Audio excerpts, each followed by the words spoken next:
now we're going to answer the question of today.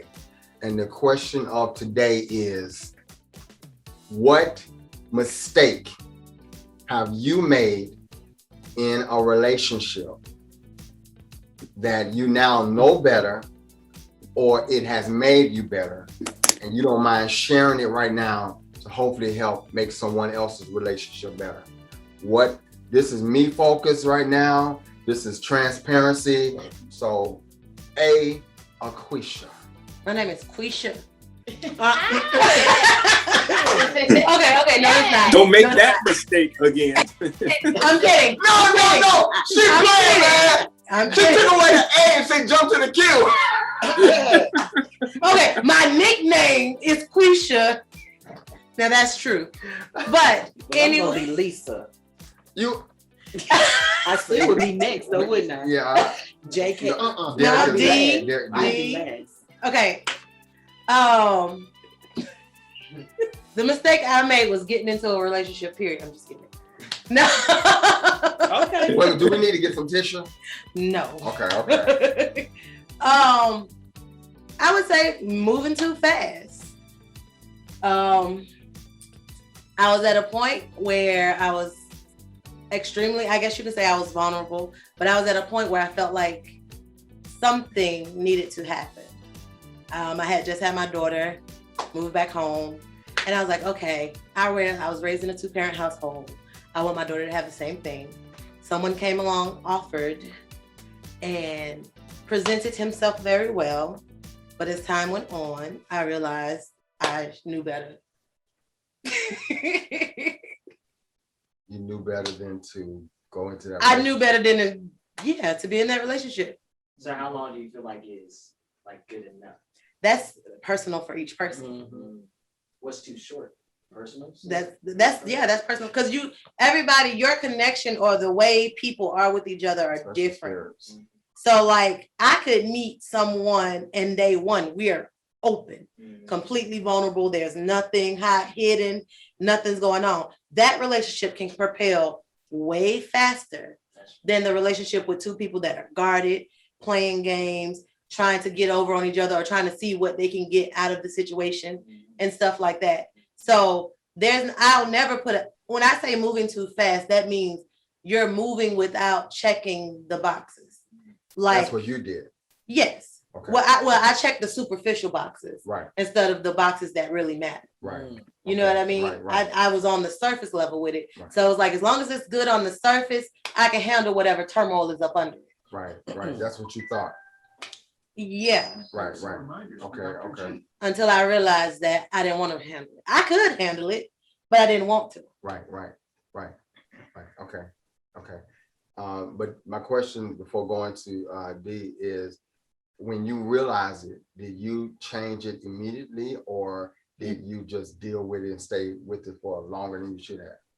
No, I stayed because I married the person. We had a child, and it was like, at this point, you laid your bed, make it look nice. Okay. And then at some point, I said, "You crazy? You gotta go." Okay.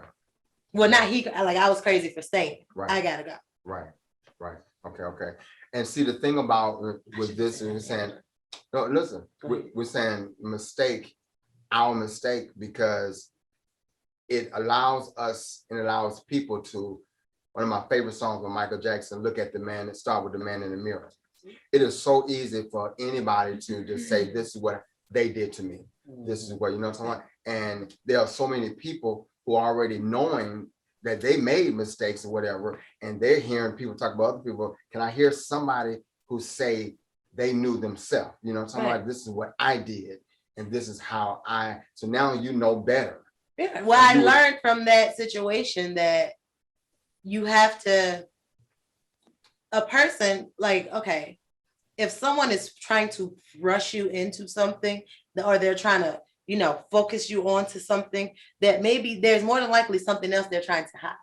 Right. They're showing you all the good, all the gold and the glitter, but you need to understand that if that's what they're shoving in your face, right, it's probably something behind that, right, that they're trying to get. So to me, I say, they get you committed and connected.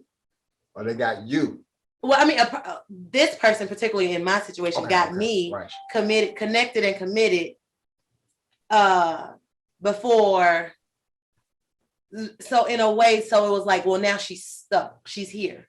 And I was saying people because what I'm seeing out in the world is that a lot of people do that. You know, they reel you in on the front end with all the good. And then when they think you're stuck, whether it's stuck emotional, stuck physical, or whatever the case may be, then they're like, oh, now I can relax and go back to how I want to be. Wow, that's good. Ficklin, you're next. Going by first name, so that's a D. Right.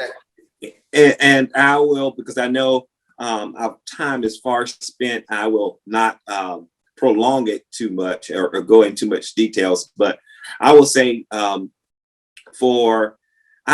been married 22 years to one woman, 22 years. And so in that time, I have found or discovered that we don't have to do everything together. It used to be a time that I thought because someone's in a relationship, what she loved to do, I had to love to do, and vice versa. And what that caused was a strain on the relationship because the other person was doing just because that's what I wanted, or another way. And when I came to the realization, or when we came to the realization, you can love doing this, and I don't have to always be there. Enjoy, and then come back and tell me about it. Right. How? Because, and I want to know about it because that's something that was important and special to you. But don't put me through that if that's not something I truly love and something I truly enjoyed. And it took a while to understand that. But once we understood that, living our best life, because it was not now a strain on that relationship. Oh, I have to go here. Oh, I have to do this. And so because I enjoy it, I'm loving it. I'm doing it. And then we're coming back and talking together about, you know, what I like. And they're okay. She's okay with hearing that. And so am I. I'm okay with hearing that. But I didn't have to experience that when I did not want to. Absolutely. That's powerful. That's real good. I had to learn that too. That's just really good. In the sake of time, I'm not gonna elaborate too much on that. Elisa, you're next. And I'm gonna try to keep my show. It's time for me to go. I'm supposed to go. Where you go. Okay. Ignoring the red flags. I had said to myself there would be certain things, qualities I wanted in a man. Mm-hmm. When I saw the red flags, I thought I could handle it. Mm-hmm. I could not. So, and I ended up in a 28-year marriage where I lost myself. So don't miss the red flags. Don't ignore them. Right. Pay attention. And so you said, let me just clarify, you missed it or you just ignored it? I ignored them. I saw them. You identified it. I saw them. Right. But I thought I could handle it. Okay. You know, I was young and I thought I could handle it, even though I broke my rule. Right. I said I wouldn't date nobody like this, but I ended up doing it. I'll say, as a domestic abuse survivor, and being in that type of relationship, the abuse in most cases is verbal, is physical. But after you've left that situation, sometimes those words can become self-refueling to yourself. And you no longer need the presence of that individual to abuse you. You're abusing yourself. And so the one thing that I would say, you know, that I've learned is that, you know, that's why the scripture says you must walk by faith and not by sight. Because a lot of times when you see things, see traumas that have happened to you, see things that have occurred to you, see things repeatedly happen to you, and in most cases you're doing it in private because you don't want others to see what you're actually allowing yourself to go through. You don't want others to see that. As I mentioned, those things become self-refueling. So the thing that I learned as I mentioned, being a survivor of the situation, is that I don't have to accept those things. I don't have to buy into those things. Those things were not a representation of who I was. They were a representation of the person who was attempting to destroy me. And because they can no longer destroy me, I will not allow those words to destroy me. And so, yes, that's a So- mistake that I learned from. The mistake that you made was allowing yourself to, Be in that situation, Mhm. because what everyone said, it piggybacks on everything that everyone said, the lies, the manipulation, the shrouding and the presentation of one person. And then once you're in, you're someone different. It didn't happen overnight. It doesn't, it never does. And in some cases they do, but in most they don't. And then the red flags you see is like, I don't know if that's right, but I know I wasn't raised. My father didn't hit me. My father didn't do those things to me. So, but you make excuses for behavior. okay, You make exceptions to the rule when you usually would not make exceptions to the rule. And at the end of the day, the person that you affect the most is yourself, Right. because now you must overcome the mental stress that the scars have already healed. They've already healed, but the mental scars are still there. So that's why I was saying overcoming, Right, and right. knowing when enough is enough. right. And it is a mistake when you don't recognize when enough is enough.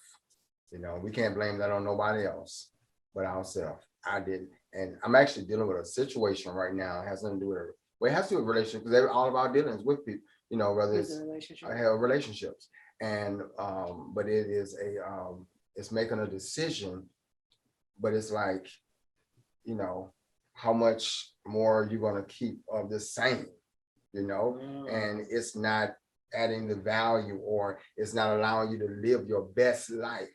We've got to, when we see things like this, and then here somebody comes and tell me something I did and said to her years ago, and by you doing that, you just spoke back to me words that you got from me.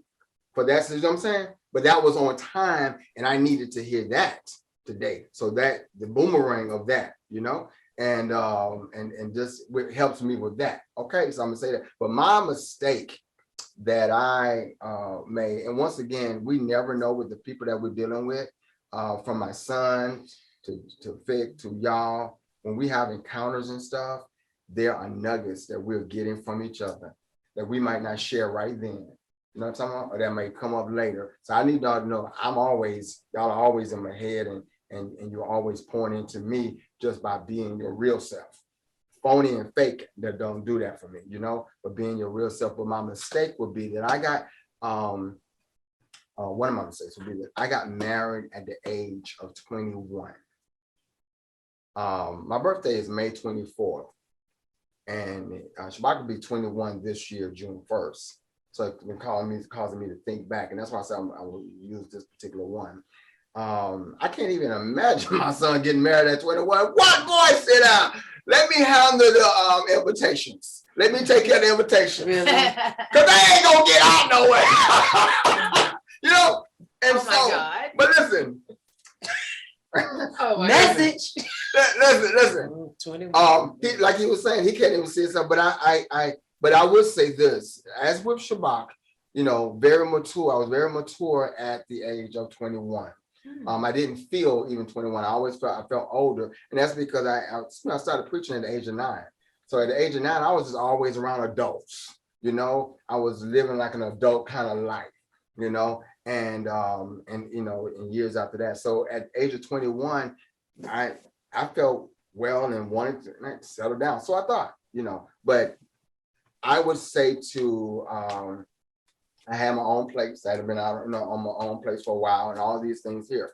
And so it was like trying to, I guess get that picture that I would tell anybody, just wait. You said something moving too fast. Because this is the thing. It's not even about just you. Guess what? You could be ready. You could be ready in whatever level you want to say. But then the person you connect to that you're connecting with may not be where you are. Mhm. So now you make the mistake of not seeing and knowing. And I've seen some signs. I had somebody, a friend of mine in high school, who saw me and her in a grocery store. It was Food Lane at the time. And she said, y'all talk?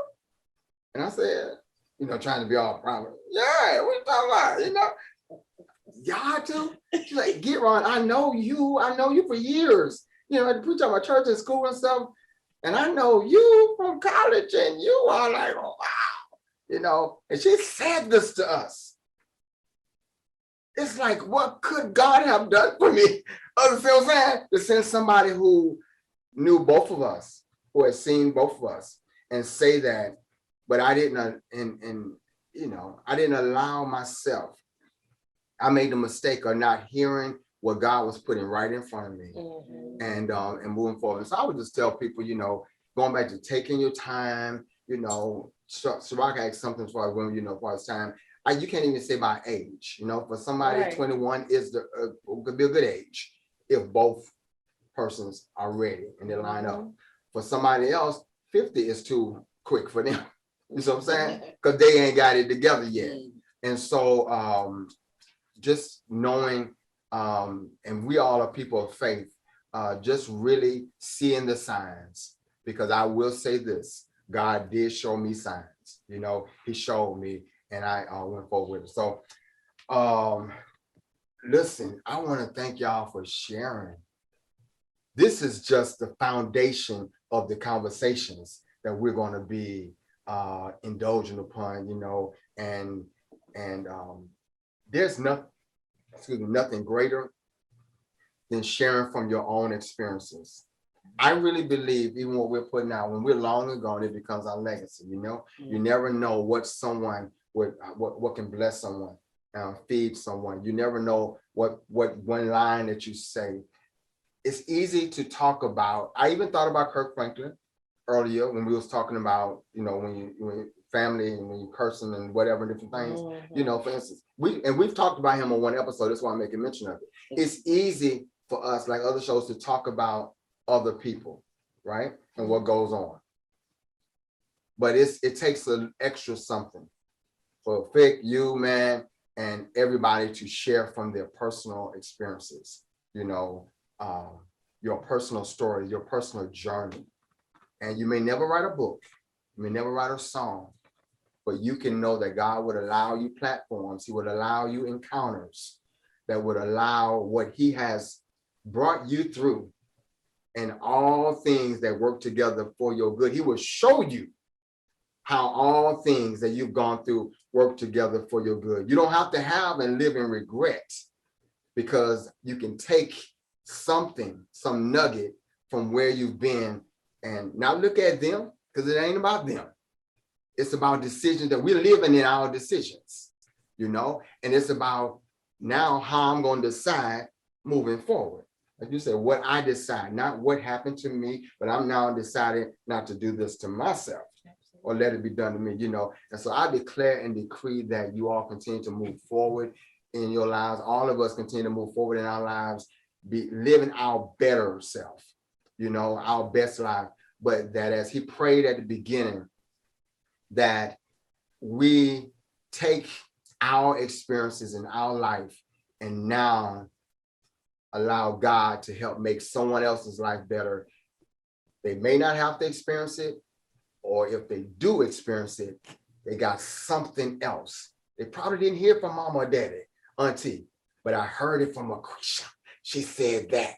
Jason and Ficklin said that. Elisa said that. Cameraman Shabbat, I heard him say that, and then they put his picture up there.